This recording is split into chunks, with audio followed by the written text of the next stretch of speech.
Buenas noches.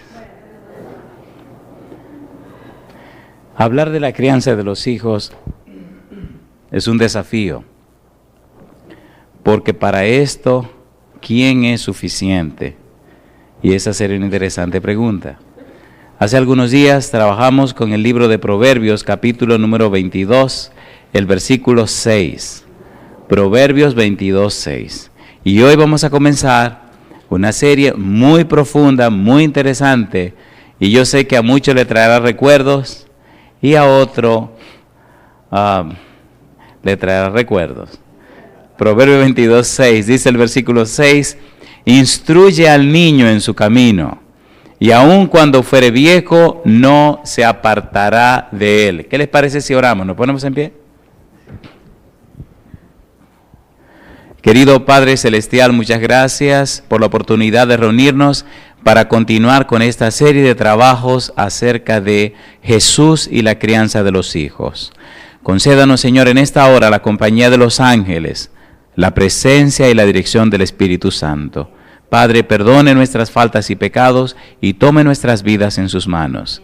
Que todo lo que se diga esta noche, todo lo que se diga en esta ocasión, sea para la honra y la gloria de su nombre y para nuestro crecimiento espiritual. Habilítenos, prepárenos, capacítenos para ser personas de éxito, personas de excelencia, que disfrutemos la vida que usted nos ha dado haciendo las cosas correctas en el tiempo apropiado. Si en el pasado hemos cometido errores por no saber, Señor, habilítenos ahora a aprender y a hacer las cosas conforme a su voluntad. Bendiga grandemente a los presentes, apresura los pasos de los que han de llegar y bendiga a los que no pudieran llegar. Diríjanos ahora y siempre, Señor. Lo pedimos en el nombre de Jesús. Amén, Señor. Amén. Muy bien. Ya en una ocasión pasada hablamos del valor o lo que significa la palabra instruir, lo que es la instrucción. La instrucción es un proceso. Y el resultado de la instrucción debe ser el aprendizaje. El aprendizaje debe traducirse en un cambio de conducta, en un cambio de comportamiento, un cambio de estilo, una modificación de la vida del individuo.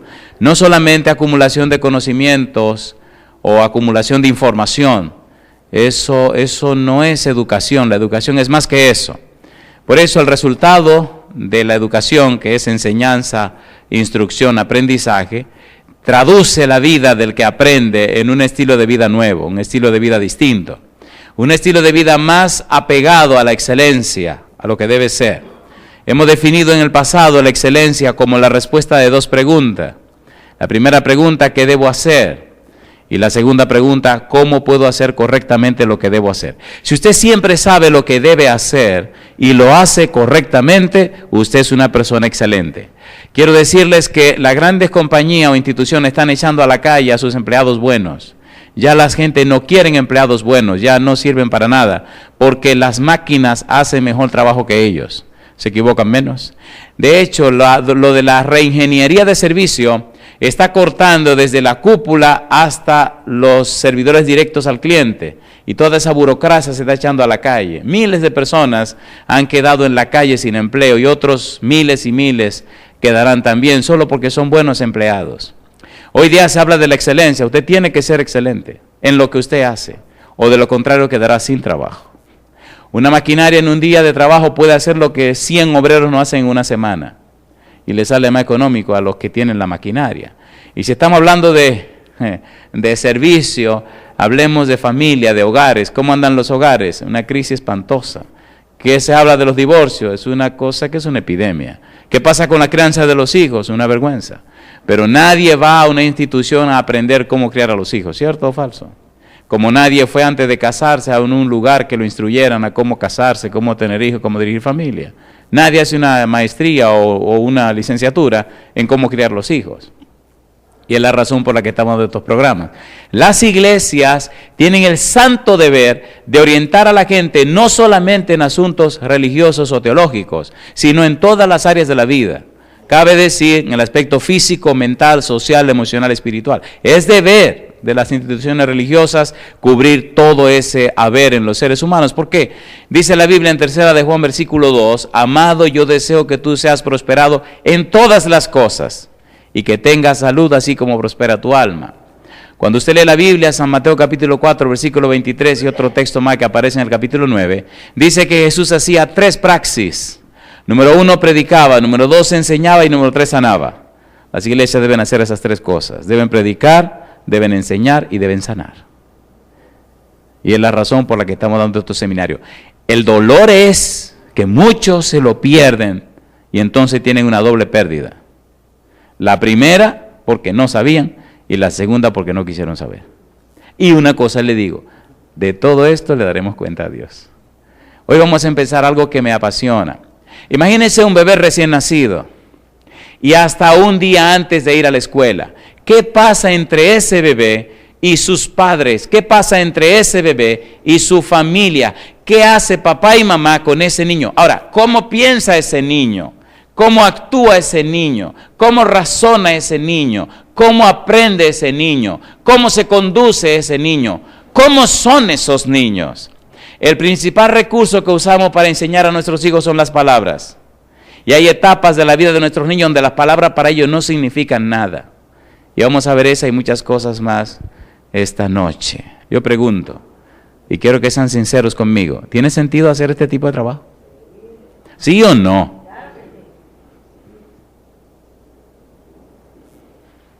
Me he propuesto, aunque me lleve todo el año, hacer una serie que usted jamás la pueda echar a un lado. Qué lindo hubiera sido 20 años atrás que nos hubieran enseñado todo esto. Qué lindo hubiera sido. Ustedes van a oír cosas hoy cosas interesantes. Miren, hoy tenemos que hablar de los estados de pensamiento de Jean Piaget. Hoy vamos a hablar de las etapas de la vida de Erik Erikson. Son 2 figuras de las más famosas en la psicología del desarrollo humano. Y son fundamentales. Y nos vamos a tomar el tiempo de ver el desarrollo de los preescolares, física, mental, social, emocional y espiritualmente. Yo espero que el tiempo nos dé para eso, pero mañana, si Dios lo permite, vamos a continuar con esta línea de pensamiento y como ustedes saben, mañana nos detenemos. No terminamos, nos detenemos. Luego pondremos la fecha para continuar el seminario y yo no sé cuántas veces nos vamos a reunir, pero en el nombre del Señor nos reuniremos todas las veces que sean necesarias, porque sus hijos bien vale la pena prepararse para hacerle frente. Y al final vamos a trabajar con la ayuda de Dios con los adolescentes. Y ahí sí vamos a gozar. Ahí habrá llanto y lloradera y pedidera de perdón y quién sabe cuántas cosas más. Pero honestamente el Señor puso esto en mi corazón y lo voy a cumplir. Lo lindo es que al final usted se llevará todo a su casa sin tener que gastar un centavo. Y entonces podrá volver a oír y va a tener ese tesoro allí en la biblioteca de su casa completamente gratis. Si están listos, su servidor también, pero me gustaría volver a orar. ¿No se molestan? Oramos otra vez. Querido Dios, gracias por hacer posible esta linda experiencia. Gracias por colocar en el corazón de cada uno de nosotros el interés de crecer en el conocimiento de estas verdades. Gracias por la compañía de los ángeles. Gracias por la dirección y bendición del Espíritu Santo. Gracias, Señor, por el amor manifestado al darnos a Cristo Jesús. Esta noche, Padre eterno, colocamos nuestras vidas en sus manos. Toque nuestro corazón. Que no solo recibamos estos conocimientos, sino que aprendamos a amarle a usted, a entregarle nuestra vida a usted y vivir para la gloria de su nombre. Ponemos nuestras vidas en sus manos, Señor. Pedimos su dirección y bendición en el nombre santo de Jesús. Amén, Señor. Amén. Déjeme hacer una pregunta antes de comenzar el tema esta noche. ¿Cuántos de ustedes se atreverían a formar parte de un equipo de trabajo? Aquí en la iglesia hay una persona que es la directora de vida familiar, es la esposa del pastor, por eso ustedes ven que la ayudo tanto. Entonces, como ella es la directora de ese departamento, todos estos seminarios lo preparamos porque al final de la jornada usted tiene que dejar recuerdo de lo que hizo. Ella arma el lío y yo le hago el frente. Entonces, por eso van a haber tantas series acerca de la vida familiar. Ahora mi pregunta es, ¿se atreve usted a formar parte, si es necesario, de un consejo que investigue las necesidades reales para que preparemos materiales pertinentes y suplamos esas necesidades de nuestro ambiente? ¿Cuántos se atreverían a ser parte de ese consejo? Amén, amén. No se preocupen, no le vamos a cobrar nada, al contrario, vamos a compartir cosas. Muy bien, aquí aparece este educador tan famoso. Este hombre dedicó su vida a la investigación. Y más que dedicar su vida a la investigación, él se preocupó y se ocupó en averiguar cómo aprenden los niños. Y es tan lindo ver el trabajo de Jean Piaget. Hoy solamente vamos a presentar un bosquejo. Y vamos a presentar también un bosquejo de Erik Erikson.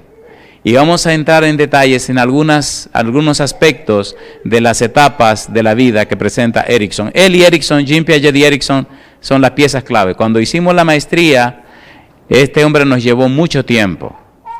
No sé si le hice la historia de un libro que me regalaron y tuve que regalar, no sé si se acuerdan de esa historia. Pues el autor era este caballero, jamás he podido conseguir ese libro. Yo me imagino que algún día lo voy a conseguir. Hablemos rapidito de eso porque aquí el tiempo va muy a prisa. A partir de ahora, yo le ruego, por favor, que usted se concentre en todo lo que va a escuchar, porque esto es muy importante. Muy importante. Si su hijo ya creció, esto es muy importante.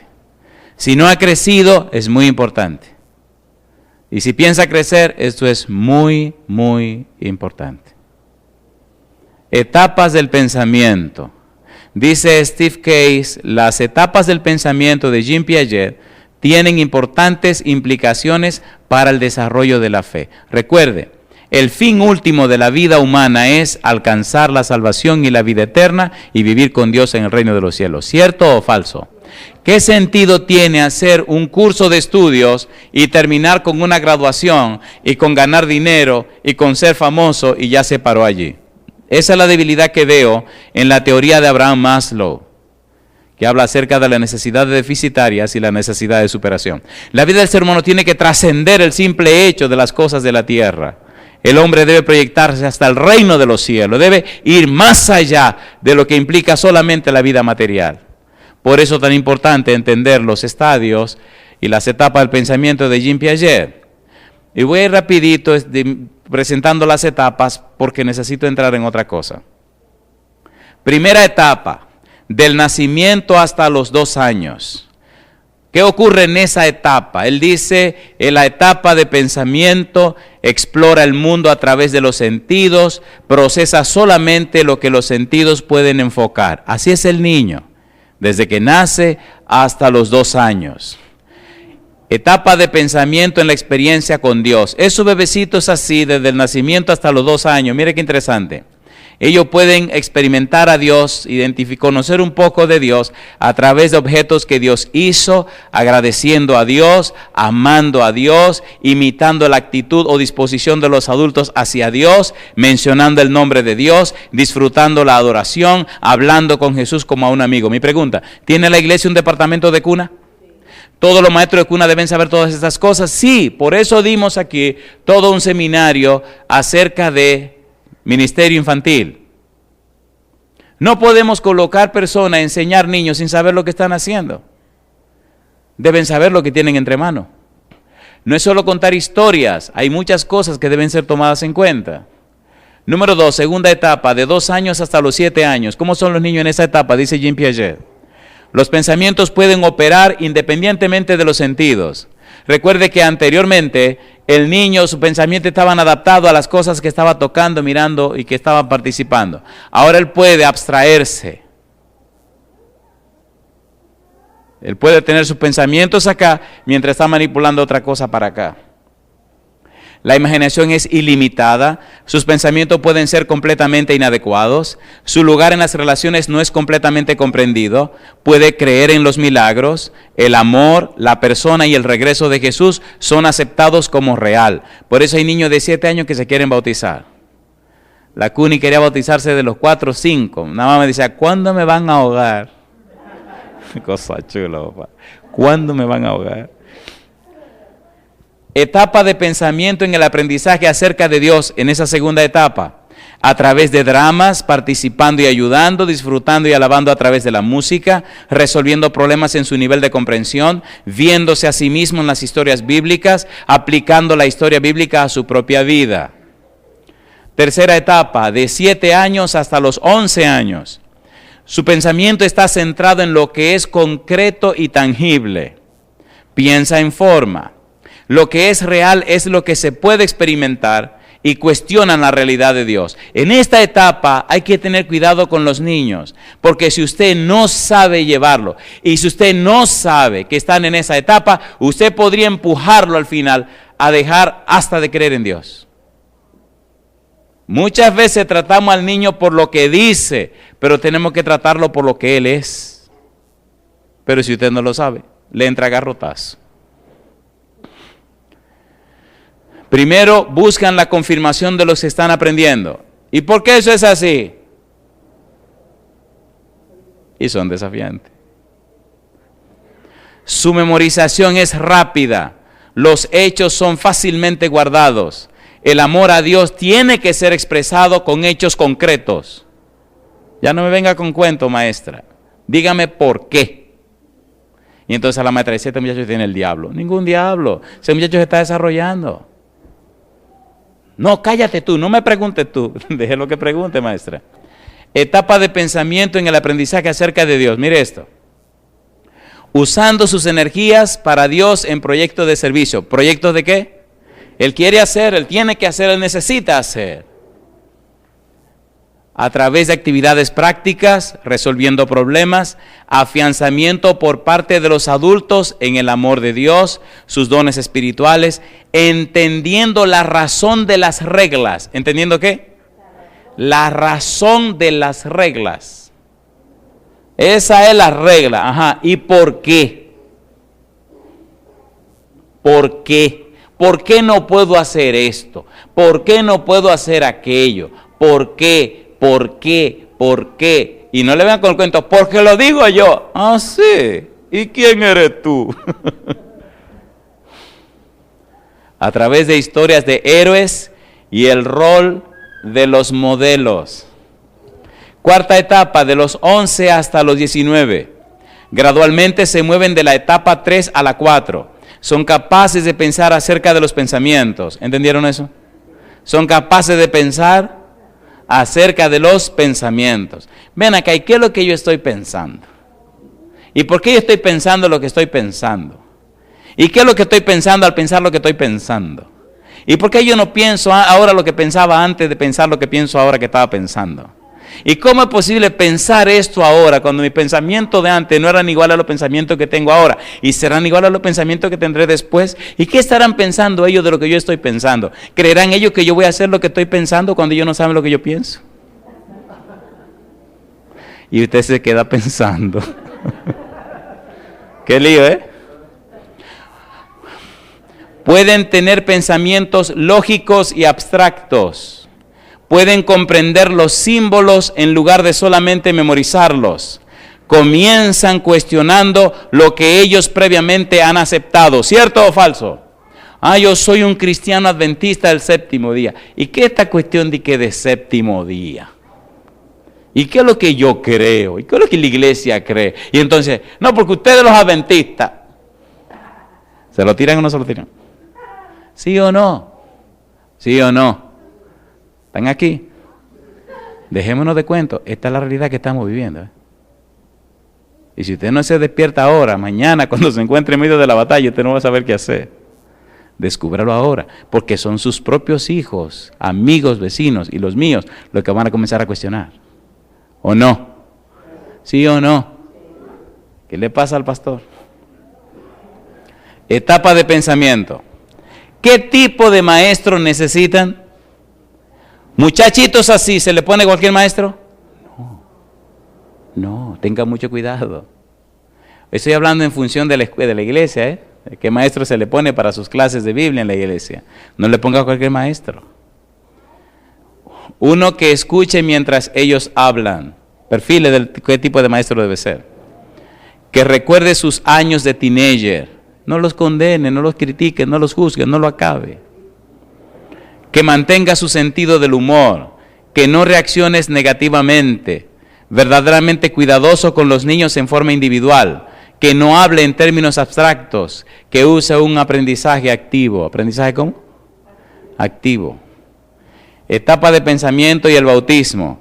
Los estudios muestran que la mayor probabilidad de bautismo es de 10 a 12 años, la tercera etapa. Los niños que son bautizados en la etapa 3 necesitan ser guiados para repasar sus creencias cuando llegan a la etapa 4. Es la etapa donde todo lo cuestionan. Si no se les ayuda, ellos permanecerán cuestionando sus creencias. Eventualmente podrían abandonar la iglesia si no son confirmados en lo que aceptaron creer. ¿Es importante eso o no es importante? ¿No han visto ustedes cómo una gran cantidad de muchachitos cuando llegan a las 14, 15, 16 años se van de la iglesia? ¿Por qué se van?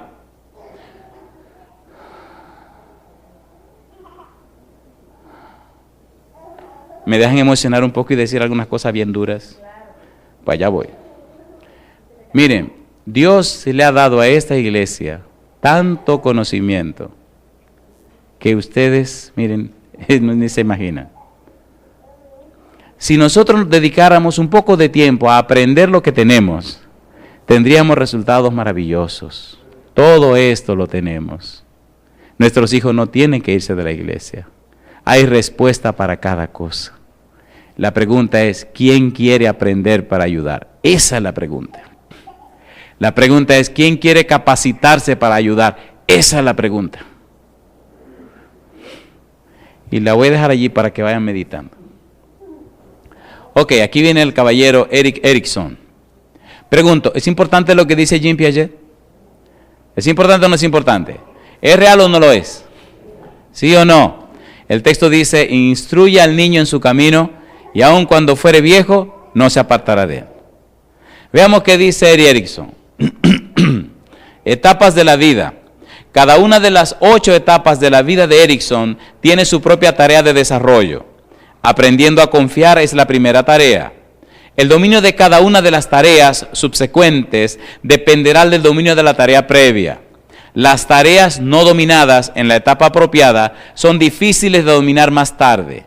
Y aquí vamos a ver cómo él hace y presenta todo un cuadro en el desarrollo de los niños. Etapas de Erikson y las tareas. Confianza versus desconfianza, esperanza. No se preocupen por estos cuadros. Más adelante hay una explicación por lo menos de cada una de las etapas. En palabra bien sencilla pero bien al punto. Y sé que le va a interesar.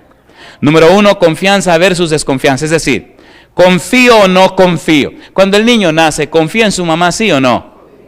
Cuando algo lo molesta, así, y mamá viene y lo toma y lo carga y lo pone aquí, hace el bebé. Confianza, se siente protegido en los brazos de su mamá. Confianza versus desconfianza, trae como tarea la esperanza. Autonomía versus vergüenza, duda, como tarea la voluntad. Iniciativa versus culpabilidad, propósito. Industria versus inferioridad, competencia.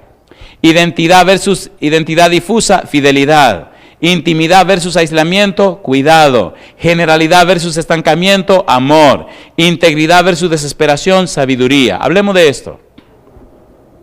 La formación de los niños según Erik Erikson. Y esto es muy importante. Y aquí vamos a tocar cosas que los que ya tuvimos bebé posiblemente nos pisen algún callo. De cosas que hicimos por no saber. Y los resultados los tenemos en las manos, son nuestros hijos. Nuestros hijos son cuadros que estamos pintando durante toda nuestra vida. Es más, le voy a decir más. Los contrastes de colores que dibujan nuestros hijos son el resultado de la manera que usamos la pintura y la manera que usamos el pincel dibujando la vida de ellos. Ah, yo no sabía, me diría usted. Fantástico, entonces el cuadro dice que usted no sabía pintar. ¿Cierto o falso? Nada es obra de la casualidad, las cosas son obra de la causalidad. Hay una causa y trae un resultado. La formación de los niños, además de la autoridad que los padres deben ejercer sobre sus hijos, también necesitan una comprensión de lo que está pasando en los cuerpos, espíritus y almas de sus retoños para poder guiar sus vidas. ¿Qué está pasando en este bebecito que acaba de nacer? físicamente, mentalmente, espiritualmente, emocionalmente. ¿Qué le está pasando a esta criatura que no puede hablar? ¿Qué está pasando con este bebé? Usted debe saber lo que está pasando con ese bebé. No es solo ponerle leche en la boca o acostarlo en una cama. No, no, no. ¿Qué está pasando con esta criaturita de Dios? Yo pregunto una cosa. ¿Es importante saber eso o no es importante? Sí, tenemos que llevar nuestros hijos al cielo, pero ¿qué hay que saber para poder llevarlos al cielo? No decirle, entre por ahí, cierre la puerta y camine. No. No. Durante una etapa de la vida usted podrá hacer eso, pero llega un momento donde yo digo, no, espérate un momento. No. Te equivocaste, ya yo soy grande. Entonces, comencemos como debe ser. Y voy a decirle más. Ahora podríamos estar hablando del santuario o de profecía, pero yo le pregunto, ¿no es importante y pertinente este asunto? ¿No es de vida o muerte esta cuestión? Mire lo que dice aquí. La formación de los niños abarca por lo menos 5 áreas. Siempre menciono estas 5 áreas. ¿Cuáles son? Física, social, mental o intelectual, psicológica o emocional y moral. Y allí tenemos que hacer trascender ese cuadro en el aspecto espiritual. Hablemos de la formación física. Y aquí voy derechito hasta el final, a ver si le gano el tiempo. El desarrollo físico es el primer determinante de que los niños aprenden a hacer. A medida que crecen y desarrollan sus huesos y músculos, el niño es capaz de realizar diferentes formas de actividad. ¿Cierto o falso? Primero está en la cuna que nada más se mueve. De repente se mueve tanto que hay que ponerle barandales, porque si no, al suelo se van. ¿Cuántas veces encontró a su bebé en el suelo? ¿No se cayeron los hijos suyos? Pues usted no sabe lo que es bueno entonces. En casa había un señor que antes de aprender a caminar, aprendió a saltar. Y titán. Él tenía una cuna y el barandal de la cuna era bien alto y él se agarraba y comenzaba. Y brinca, que brinca, y brinca, que brinca, y brinca, que brinca. Y se pasaba así el tiempo brincando.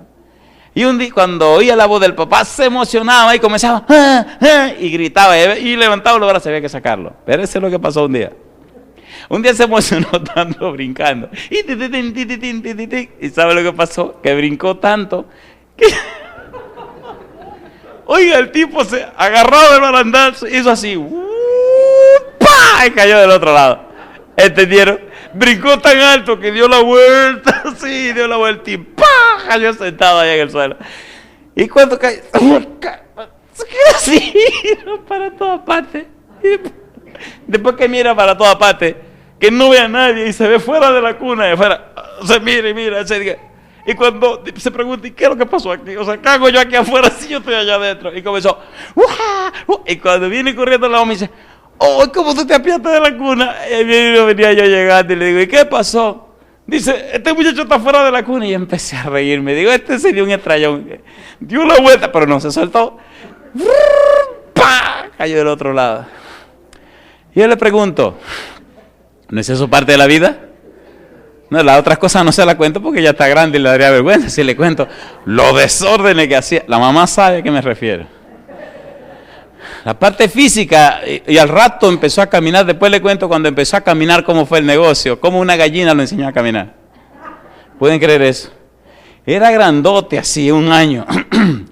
¿Han visto ese muñequito de Michelin que tiene mucha... ¿Han visto así, gordito así? Pues este señor era así, una cosa horrible. Y entonces así, andaba con una boinita que le hizo la mamá y una bolita así. Y andaba con un pantaloncito ajustado, así parecía un atleta de esos que juegan fútbol americano. Y había que agarrarlo porque era grandón así, pero no quería caminar. Se agarraba y entonces caminaba así. Y en una me dice mi esposa, mira a ver si se atreve a caminar solo. Usted lo soltaba y se quedaba de que, y hacía, se agachaba hasta que se agarraba del suelo. Y ese día le digo, vamos a caminar, Andresito. Le iban a celebrar su cumpleaños y todo. Y ahí vamos, caminando. Y él muy contento con su papá. Y vamos caminando y mirando. Y, cruzamos, ahí vi un grupo de gente hablando cerca de la capilla del internado de varones. Cruzamos la callecita que hay y vamos a un grupo de casas que hay en la universidad. Y hay una persona dialogando. Y aparece una gallina con muchos pollitos. ¿Han visto la gallina con muchos pollitos, lo lindo que se ve? Uy, eso le llamó la atención. Y se queda mirando a la gallina con los pollitos. Y me dice, Y yo me le hago de que el desentendido, que no, y me habla la mano, y yo me hago el desentendido. Y él se desesperó. Y al ver que no le hago caso, se soltó. Y se queda mirando a la gallina y comienza. Y empezó a caminar. Digo, ¿qué pasó? Pero han visto que hay gente que siempre llama, se mete donde nadie lo ha llamado. Una señora que está mirando el show dice, pastor, mire el niño está caminando. Y yo digo, ¿quién la llamó a usted, señora? Desde que él se dio cuenta que le dijeron eso, que estaba caminando, se paró y se asustó y se tiró al suelo. Y me miró así y digo, ay, mi negro, lo agarré y lo cargué y me lo llevé. Oiga, al rato a ese tipo como que lo dijeron, prepárate. ¿Han visto una gente gozando una cosa? Frente a mi casa estaba la cancha y frente a mi casa estaban los salones de clases y había un jardín y había una zona abierta así de una grama con montañitas, una cosa preciosa. Compadre, ahí hubo que llevarlo. Y cuando ese señor se dio cuenta que sabía caminar, agarrar, caminaba, se iba de cabeza y daba vuelta en el suelo y se paró otra vez. Uy, pero, o sea, como, wow, qué rico caminar. Y caminaba, y pum, y caminaba, y pum, y caminaba. Y me dice, se va a matar, déjalo que se dé. Y se dio tanto golpe en el suelo, pero gozó su caminadera. ¿Tiene sentido eso? ¿Hay que saber eso? ¿Sí o no? Ya la gozaron, ¿eh? La rapidez con que los pequeños aprenden pericias con sus cuerpos, manos y pies depende no solamente de su desarrollo físico, sino también de la motivación y la oportunidad de participar y funcionar. ¿Qué cosa dice? Motivación. ¿Y qué más? Motivación y la oportunidad de participar y funcionar. Usted tiene que estar atento y pendiente del desarrollo de su bebé. ¿Sí o no? Y saber en qué etapa está su bebé. Yo sé en la etapa que está el bebé mío. Por eso el jueves estábamos jugando en la cancha, porque esa es la etapa que él está. Y usted tiene que ir con ellos en la etapa que están, ¿o no? ¿Sí o no? Por consiguiente, es indispensable que los niños tomen parte, tan pronto como sea posible, en el cuidado personal, los quehaceres y las tareas comunes de la vida familiar. No se debe hacer por ellos lo que pueden hacer por sí mismos. Ay, pastor, tranquilo. ¿Oyeron eso? No se debe hacer por ellos lo que pueden hacer por sí mismos. El niño responde a su tamaño y forma, y esta reacción es de alta importancia. Si se siente que es diferente porque es bajo de estatura o un poco gordo, puede volverse tímido o, al contrario, ser agresivo, travieso y destructivo. ¿Hay que saber esas cosas o no? Pues claro que sí. La gente empieza a señalar cosas en los niños en la escuela. ¿O no? Y mire esto. El burlarse de un niño porque es diferente puede resultar en crear en él una imagen de inferioridad o peculiaridad. Debemos valorizar al niño tal como es para que él sepa aceptarse a sí mismo. ¿Se entendió? Aquí me detengo un minutito. ¿Es pertinente este tipo de cosas? ¿Saben que eso puede comenzar a deteriorar la vida de un niño? O puede comenzar a ser maravillosa y placentera y gozosa la vida y el desarrollo de un niño. Número 2, la formación social. La primera es la formación física, la formación social. Es a través de los padres que el niño concibe el mundo. ¿Cómo dice ahí? Es a través de los padres que el niño concibe al mundo. ¿Qué es el mundo para ellos? Su papá y su mamá. A través de ello concibe el mundo. Desde los días de la cuna, el niño está creando en sí una imagen de cómo relacionarse. Erik Erikson describe una serie de crisis en la formación de la personalidad en los hijos. Primeramente, y esto es muy importante, queridos, Esto es muy importante, queridos. Número 1. Primeramente, el infante sufre la crisis de confianza. Él confía naturalmente en la madre por el sostén, cariño, el calor y la atención. Fíjese en la inseguridad que se crearía en el infante que no encuentra estos elementos básicos en la madre o en la persona que le cuida. Pero si gana confianza a causa de la protección y cuidado que recibe, se formará una libertad en él para desarrollar sentidos de seguridad hacia otros y aún hacia Dios. ¿Se entiende ese pensamiento, por favor? ¿Se entiende ese pensamiento, por favor? ¿Es determinante entonces el cuidado de los padres con los niños? ¿Determinará eso su relación con los demás? ¿Determinará eso su relación con Dios? Pues claro que sí. Pues claro que sí. Segundo, Erickson mantiene que desde los 18 meses y hasta los 4 años, la meta del niño es la de autonomía o de una leve independencia. Desde los 18 meses hasta los 4 años, el niño quiere ser él y aprender a ser él. Y ayúdele. No es que es rebelde, él está tratando de desarrollar su personalidad. Y gloria a Dios.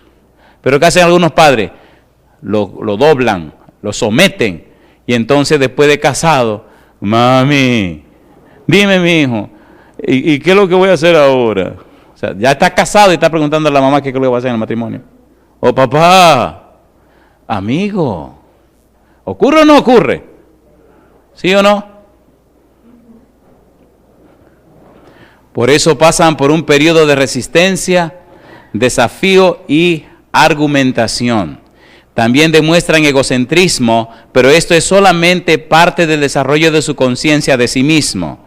Davin enseña que primeramente el niño expresa conciencia de sí mismo, después conciencia hacia Dios y luego conciencia para tomar decisiones. Conciencia de sí mismo, conciencia de Dios y luego conciencia para tomar decisiones. Y mire ahora, la tercera crisis en los niños de 4 a 6 años es en cuanto a la iniciativa. Esto quiere decir que el niño se goza jugando y experimentando los objetos de su alrededor, pero encuentra que a menudo hace cosas del desagrado de los padres. Él quiere agradarlos, pero no comprende el sistema de valores de los padres. Y todo esto resulta para el niño en unos sentimientos de culpabilidad. Él vuelve a tomar la iniciativa para aprender nuevas cosas cuando gana confianza y entiende los límites puestos por los padres sobre sus acciones. ¿Y cómo tú haces eso? ¿Y por qué tú haces eso, muchacho? Y dice, pero bueno, ¿qué es lo que debo hacer y qué es lo que no debo hacer? Pero no puede hacer ese tipo de preguntas.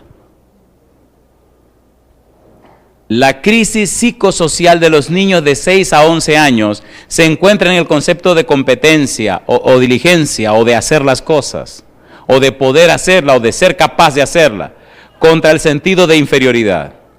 Por los contactos en la escuela, el niño se entera rápidamente en los modales aceptables, la capacidad en el aprendizaje o lo contrario, y los hábitos de trabajo. El nivel de competencia o rivalidad es de suma importancia en el desarrollo de la confianza que el niño necesita en el mundo. Algunos padres lo sobreprotegen tanto que viven todos los días en la escuela sobreprotegiendo al muchacho. Láncelo, déjelo crecer, déjelo desarrollarse. Que sean responsables de sus decisiones.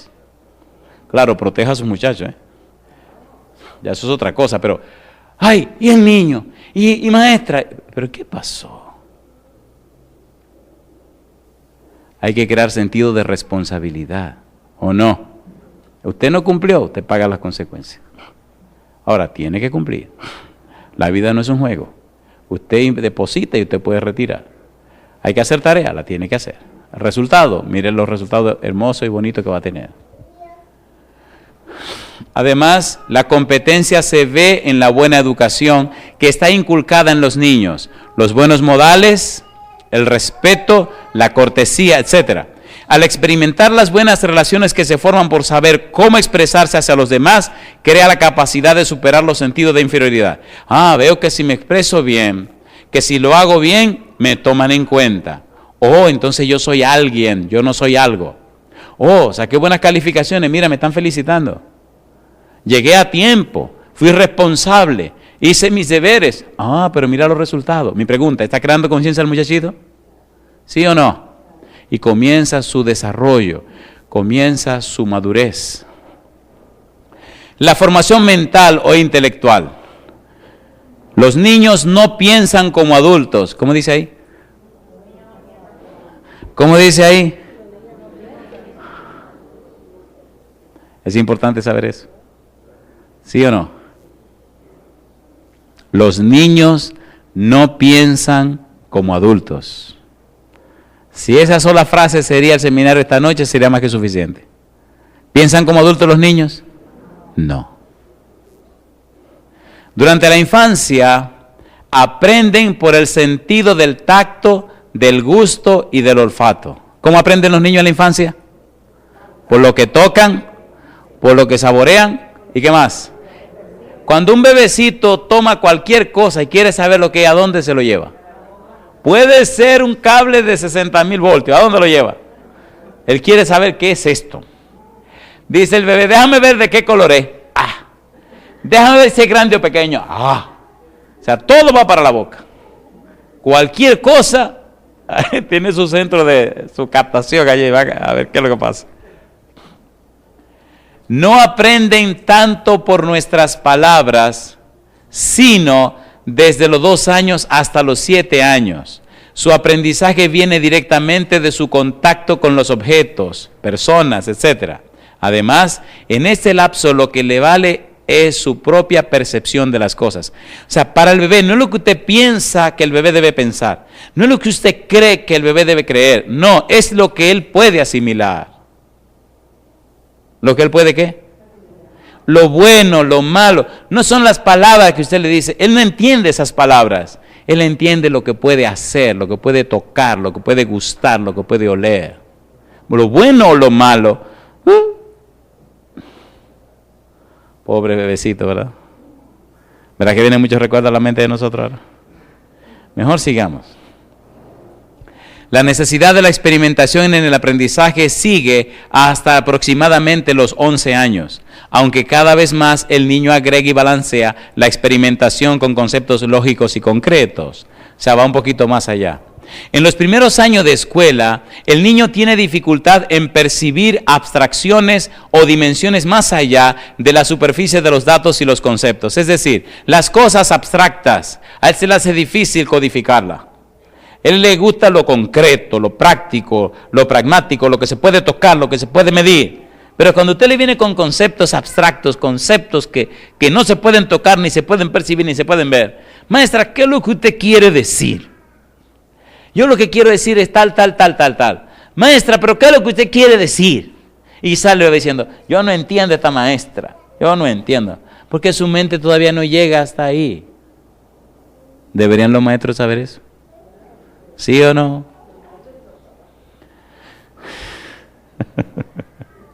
Por eso es difícil enseñarle mucho acerca de la Trinidad y la encarnación, pero sí puede sentir y gozarse del amor de Dios, la emoción del nacimiento de Jesús y el deseo de orar.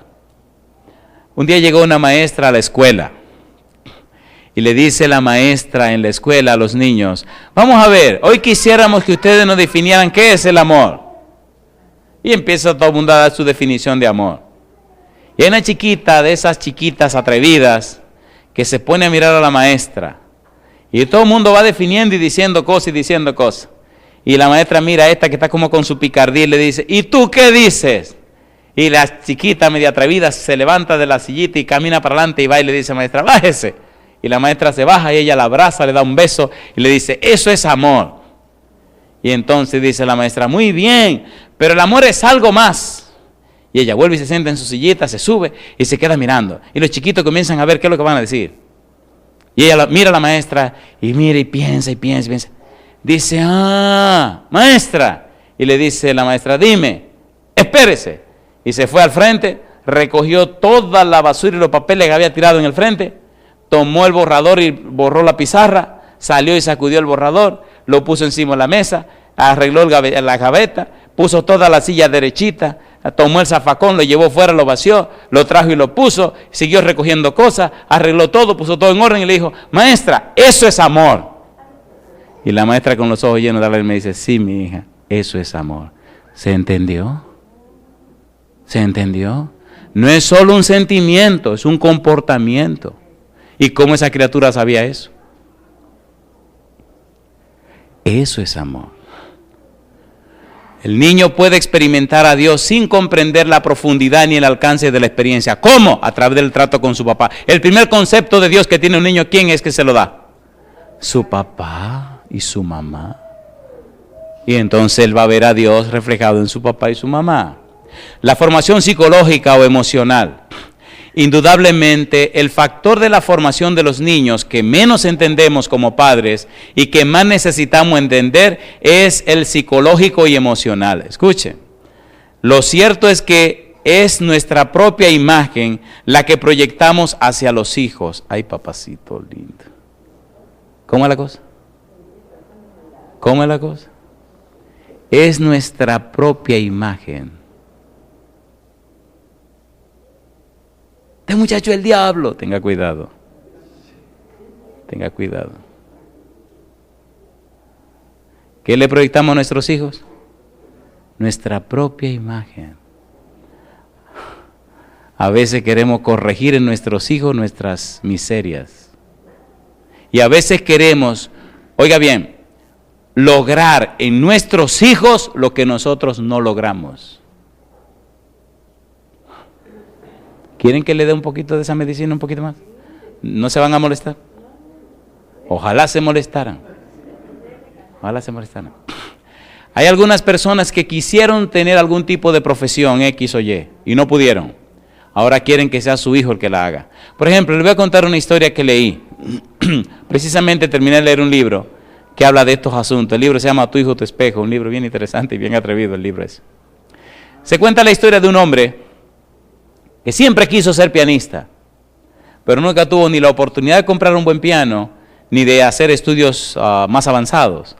Y él juraba a Dios que quería que su hija fuera pianista. Así que la puso en clase de piano desde que la infeliz comenzó a caminar. Pero a ella no le importaba esa cuestión de piano, ella no quería bregar con ningún piano. Aprendió a tocar piano. Y el hombre seguía forzando con lo del piano. En una, gastaron un dineral en un piano de cola, pero un piano caro. Y cuando el piano llegó a la casa, la chiquita dijo, yo no voy a tocar ningún piano. Y él se sintió el hombre más desgraciado de la vida. Dejó de hablarle, duraron meses sin hablarse. Y el piano callado. Y cada vez que él pasaba frente al piano, sentía que algo se le rompía por dentro. Y un día ya no se aguantaron y empezaron a hablar, a pelear. Y él empezó a decirle, tú me has traicionado, tú has acabado con mi vida, mira la inversión tan cara que hicimos en ese piano y mira cómo tú lo has tratado. Y entonces la muchacha se lo dijo claro, el problema es que el piano es tuyo, tú lo compraste para ti. Yo nunca he querido ser pianista, eso es el problema tuyo, tú siempre quisiste ser un pianista.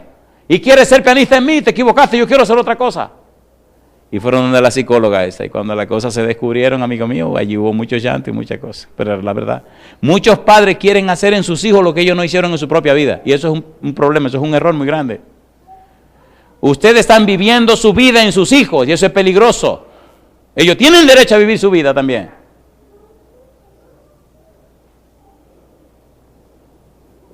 Y es mejor descubrir la cosa ahora, antes que amargarle la vida a su pobre muchacho.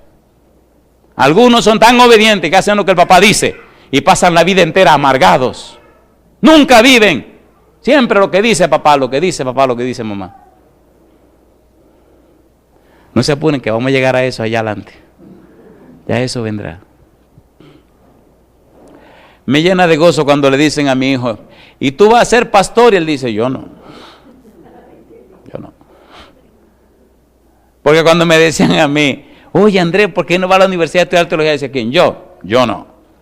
Yo tenía mis planes, tenía toda mi vida cuadrada para ser un médico y estudiar y especializarme y qué sé yo qué, todo un mundo hecho, hasta una noche que el don vino y me dijo, oye Andrés, dime Señor, esto es lo que yo quiero.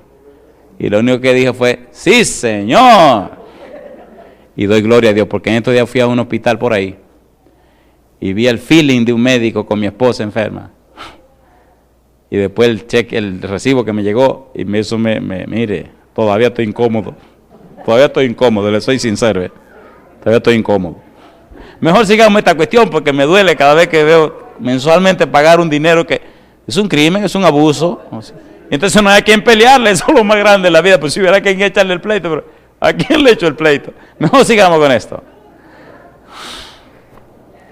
Si los padres se sienten incapaces e inseguros, si tienden siempre a defenderse y justificarse, también tenderán a atacar al niño con su mismo sentido de inferioridad y culpabilidad. ¿Cierto o falso?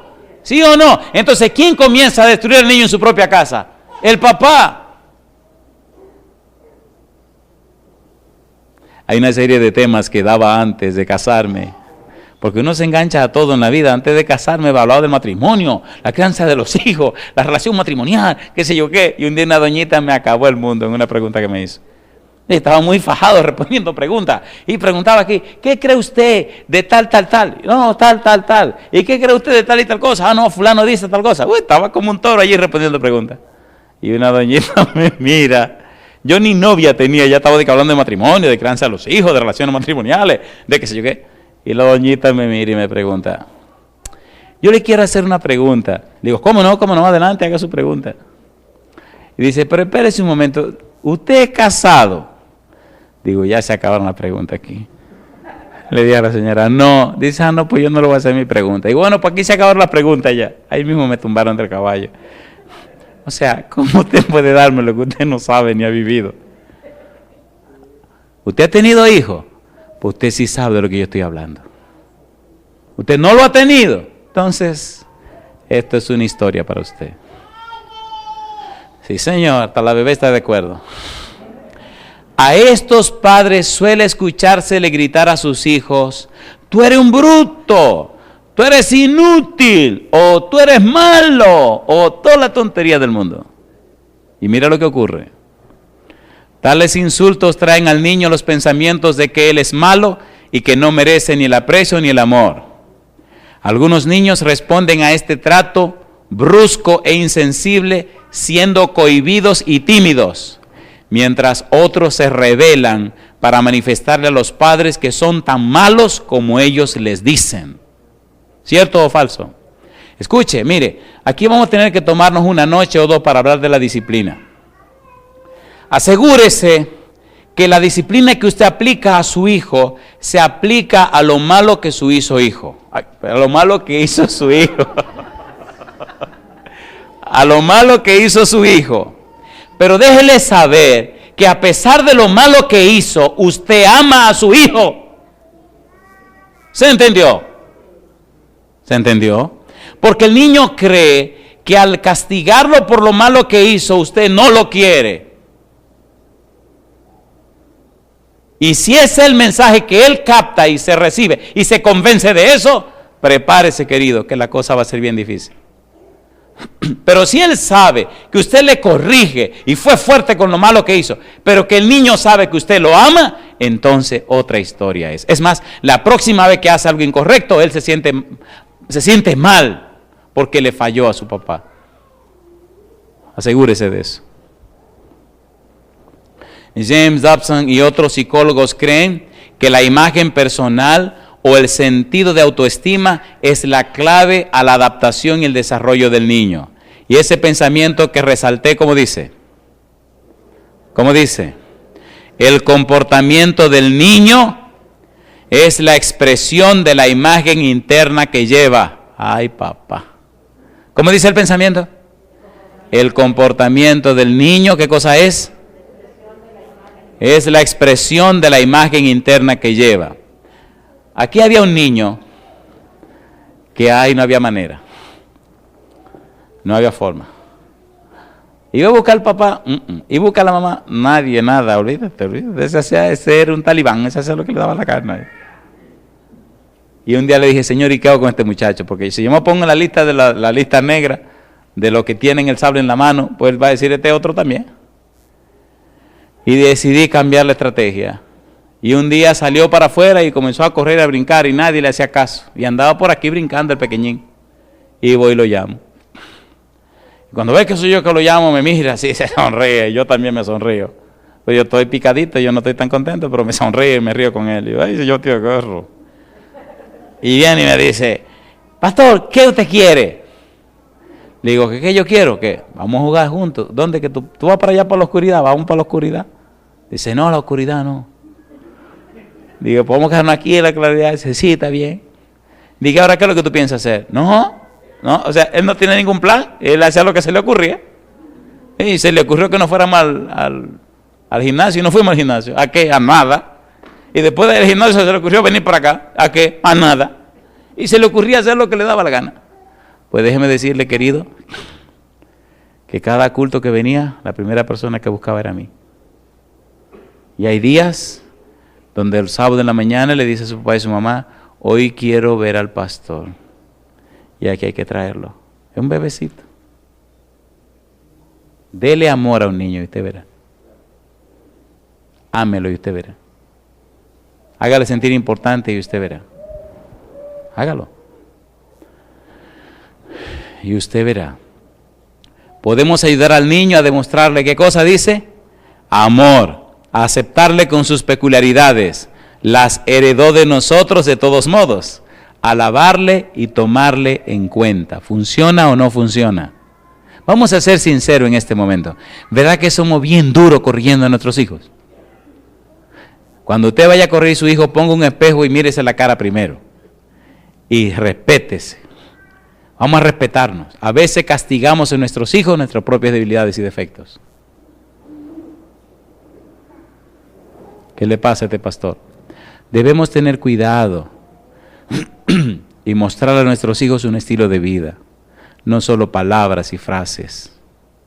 Nosotros somos el primer ejemplo de nuestros hijos y el modelo que ellos van a seguir.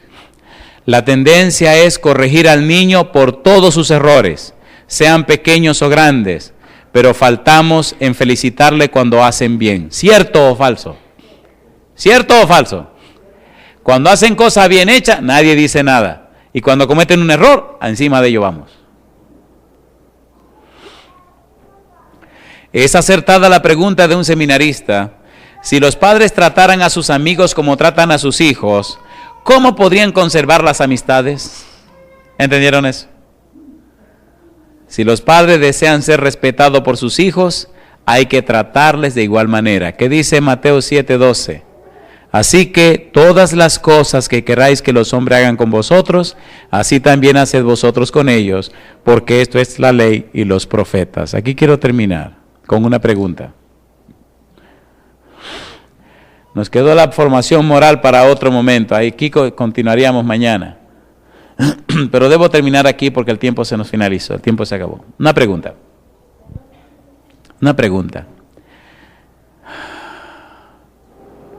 ¿Verdad que nuestras iglesias están creciendo? ¿Verdad que nuestros hijos están creciendo?